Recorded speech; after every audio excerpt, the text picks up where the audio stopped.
প্রিয় দর্শক, ইরানে আক্রমণ করে প্রথম ইসরায়েল, তাদের পেছনে থাকে আমেরিকা। প্রায় 30 থেকে 35টি স্থানে ইসরায়েল আক্রমণ করে। আক্রমণের স্থান হয় ইরানের সর্বোচ্চ ধর্মীয় নেতা আলী খামেনির বাসভবন, প্রেসিডেন্ট মাসুদ পেজেশকিয়ানের কার্যালয়, গোয়েন্দা দপ্তর, সেনা দপ্তর সহ গুরুত্বপূর্ণ অনেকগুলো স্থান। 5টি শহরের 30টি স্থাপনার উপর ব্যাপক মিসাইল অ্যাটাক হয়। এরপর তেল আবিবের মধ্যে সতর্কতা জারি করা হয়, পুরো তেল আবিব রেড অ্যালার্ট জারি করা হয়। তাদের জনগণ বাংকারে আশ্রয় নেয়। মার্কিন প্রশাসন আরবের মধ্যে থাকা প্রত্যেকটি মার্কিন সামরিক ঘাঁটিকে রেড অ্যালার্টে রাখে, কারণ ইরান পাল্টা জবাব দেবে এই ভয়। 30 থেকে 35 মিনিট পর ইরান প্রথম দিন, আমাদের ইসরায়েল ইরান প্রথম যুদ্ধে আমরা দেখেছি যে একটা সময় নিয়েছিল ইরান। এবার ইরান কোনো সময় নেয়নি। 30 থেকে 35 মিনিট ওয়েট করে ইরান একযোগে অ্যাটাক শুরু করে। ইরান তেল আবিব সহ দখলদারদের বেশ কিছু গুরুত্বপূর্ণ জায়গাতে তারা হাইপারসোনিক ব্যালিস্টিক মিসাইল একসাথে অ্যাটাক চালায়। কয়েকটি সূত্রের বরাতে তেল আবিবের ভেতরে কয়েকটি গুরুত্বপূর্ণ জায়গায় শুধু জ্বলতে দেখা যাচ্ছে এই মুহূর্তে, কারণ ইরানের সফল অ্যাটাকগুলো তেল আবিবের একদম হৃদয়ের মধ্যে গিয়ে হিট করেছে। এখানেই শেষ নয়, ইরান এরপর আরবে মধ্যপ্রাচ্যে থাকা প্রত্যেকটি মার্কিন ঘাঁটিকে টার্গেট করে। বাহরাইনে মার্কিন যুক্তরাষ্ট্রের সবচেয়ে বড় যে লজিস্টিক সেন্টারটা, এটাকে উড়িয়ে ফেলেছে ইরান। পাশাপাশি আবুধাবি, পাশাপাশি কাতার, কুয়েত এবং সৌদি আরবে মার্কিন যে ঘাঁটিগুলো আছে প্রত্যেকটাতে হিট করেছে ইরান। অর্থাৎ ইরান যে কথাটি দিয়েছিল যে আমরা আক্রান্ত হলে আরবের একটি মার্কিন ঘাঁটিকেও অক্ষুণ্ণ রাখবো না, সেই কথা তারা রেখেছে মাত্র 30 থেকে 35 মিনিটের মাথায়। কাতারে, কুয়েতে, আরব আমিরাতে, বাহরাইনে, সৌদি আরবে কোনো জায়গায় বাদ দেয়নি ইরান। যতগুলো মার্কিন ঘাঁটি আছে তার লক্ষ্যের মধ্যে প্রত্যেকটিতে হিট করেছে ইরান। এবং সেখান থেকে এখন একটার পর একটা খবর আসছে, কি পরিমাণ ক্ষয়ক্ষতি হয়েছে তার বিস্তারিত বর্ণনা আসা শুরু হয়েছে। আমরা এই মুহূর্তে আপনাদের জানাতে পারবো না যে কার হামলায় কতটুকু ক্ষতি, কতজনের প্রাণ গেছে। তবে ইরানের কয়েকটি সূত্র দাবি করেছে ইরানের সর্বোচ্চ নেতা আলী খামেনি নিরাপদ আছেন, সুস্থ আছেন। প্রেসিডেন্ট মাসুদ পেজেশকিয়ান এখন পর্যন্ত তিনি নিরাপদে আছেন।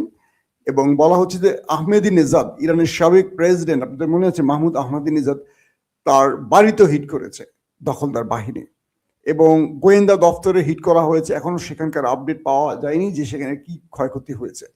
তবে তেল আবিবের কিছু ছবি আমি দেখেছি যেখানে ইরানের মিসাইল হিট করায় সেখানে জ্বলছে আগুন, দাউ দাউ করে জ্বলতে দেখা গেছে। ইরানের শহরেও কিছু আগুনের ছবি আপনারা ইতিমধ্যে সোশ্যাল মিডিয়া দেখেছেন। এখন পথ দুটো খোলা। ইরান যেই রিটালিয়েটটা করেছে, পাল্টা প্রতিঘাতটা করেছে, এটা আমেরিকা বুঝিনি যে ইরান এত দ্রুত মার্কিন ঘাঁটিগুলোকে টার্গেট করবে। ইরান মনে করেছে যে হয়তোবা ইসরায়েল হিট করবে, ইসরায়েলের পেছনে তারা থাকবে, তারা বিষয়টিকে দেখবে একভাবে। কিন্তু এই মুহূর্তে যে বিষয়টি ঘটছে সেটা হলো ইরান একসঙ্গে দুটো দেশের সাথে খেলছে। বোঝার চেষ্টা করেন, ইরান একদিকে আমেরিকা, একদিকে ইসরায়েল, দুটো দেশের সাথে খেলতে শুরু করছে। একদিকে তারা মারছে দখলদার দেশটিকে টার্গেট করে, একদিকে তারা মারছে মার্কিন ঘাঁটি যেগুলো মধ্যপ্রাচ্যে আরব রাষ্ট্রগুলোতে অবস্থান করছে সেইগুলোকে। এখন অপেক্ষা সবার, ইরান তার সবচেয়ে বড় সারপ্রাইজ বুঝছেন কোনটা? মার্কিন যুক্তরাষ্ট্রের সবচেয়ে বড় অহংকার, যে এয়ারক্রাফট ক্যারিয়ার নিয়ে আব্রাহাম লিঙ্কন, এটাকে কখন খাবে? বলা হচ্ছে আমেরিকা ইরানের মধ্যে বড় পরিসরে আক্রমণের জন্য এই আব্রাহাম লিঙ্কনকে একদম ইরান সীমান্তে নিয়ে আসছে। আগে যেখানে ছিল তার চেয়ে বেশি নিকটে নিয়ে আসছে এবং সেখান থেকে এখন পুরো ইরানের ভেতরে বড়সড় হামলা করবে। ডোনাল্ড ট্রাম্প বলেছেন ইরানের সরকার পতনে তারা এখন ফুল যুদ্ধ শুরু করছে। এটা ডোনাল্ড ট্রাম্পের বক্তব্য। ইরানের সরকার পতনে একটা প্রশ্ন হলো, একটা রাষ্ট্রের সরকার কে হবে তার জনগণ ঠিক করবে। তো আমেরিকার পছন্দ না হলে আমেরিকা যুদ্ধ করে তাদেরকে সরকার পতন ঘটাবে। বাহ বাহ বাহ, কি চমৎকার পৃথিবীর নিয়ম কানুন, শুনতে পাচ্ছেন? তো এখন তারা মার্কিন প্রশাসন, প্রেসিডেন্ট ডোনাল্ড ট্রাম্প বলেছেন যে তারা ইরানের সরকার পতনের জন্য ফুল দমে ফুল স্কেল যুদ্ধ করবে এখন। সেই জন্য তারা তাদের সেই এয়ারক্রাফট ক্যারিয়ার নিয়ে চলে আসছে একদম ইরানের নাকের ডগায়। এখন প্রত্যেকে তাকিয়ে আছে ইরান এতদিন ধরে যে সারপ্রাইজ দেবে বলছে, সেই সারপ্রাইজ দেখার জন্য। কি সেটা? চীন এবং রাশিয়ার অ্যাডভান্স কোনো মিসাইল বা কোনো বিশেষ আলু পটল ইরানের কাছে রয়েছে কিনা, যেটা দিয়ে আমেরিকার এই অহংকারকে ডুবিয়ে দিবে। ইতিমধ্যে ইরান তার খেলা শুরু করছে। আপনাদেরকে বলছি যে সৌদি আরবের মতো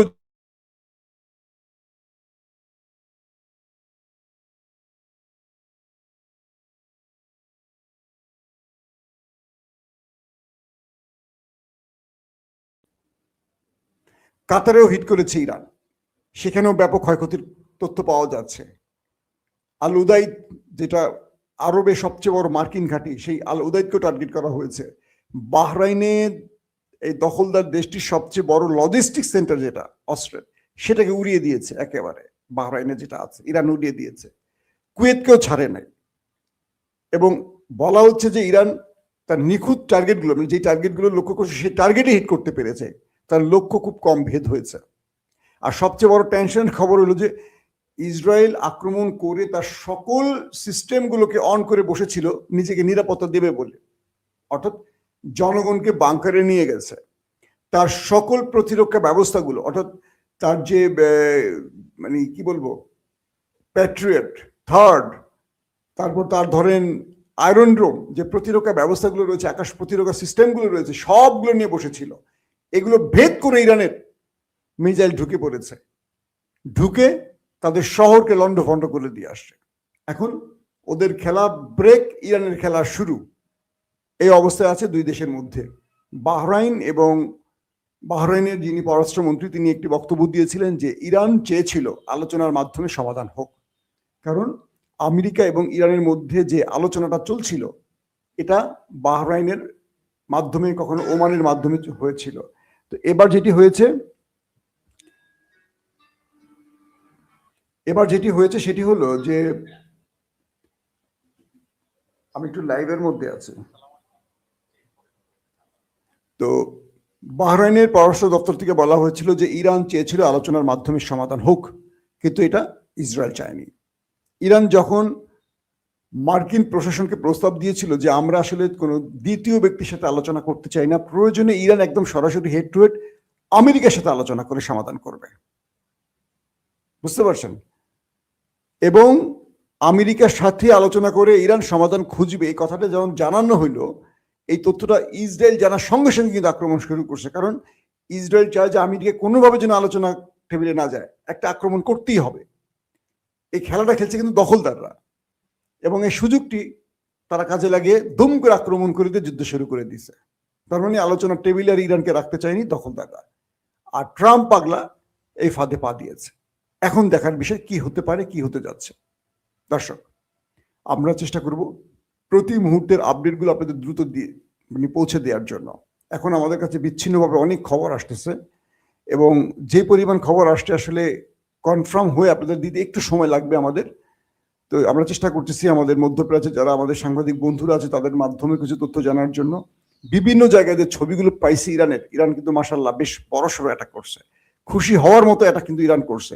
এই খবরগুলো একটু রাত হবে দিতে আপনাদের, কোথায় কি, আমরা পুরো বিষয়গুলো তথ্য নিয়ে আপনাদের ইনশাল্লাহ আবার জানাবো। আরবের যারা বিশ্বাসঘাতকতা করবে, ইরান বলছে ওদের কাউকে আর ছাড় দিবে না। এই প্রথম আরবের সবগুলো রাষ্ট্রকে টার্গেট করছে ইরান, একসঙ্গে প্রত্যেকটি দেশে হিট করছে ইরান। এটা কিন্তু বিশাল খবর, হালকা পাতলা খবর না। এবং দুইটা দেশের সাথে ইরান একা লড়তেছে, বুঝতে পারতেছেন কত বড় কলিজা নিয়ে নামছে ইরান। সো থাকুন, সাবস্ক্রাইব করুন, ফেসবুকে থাকুন, ইউটিউবে থাকুন, প্রতি মুহূর্তের আপডেট নিয়ে আমরা হাজির হবো ইনশাআল্লাহ। দোয়া করবেন ইরানের জন্য, আমাদের সবার জন্য। আল্লাহ।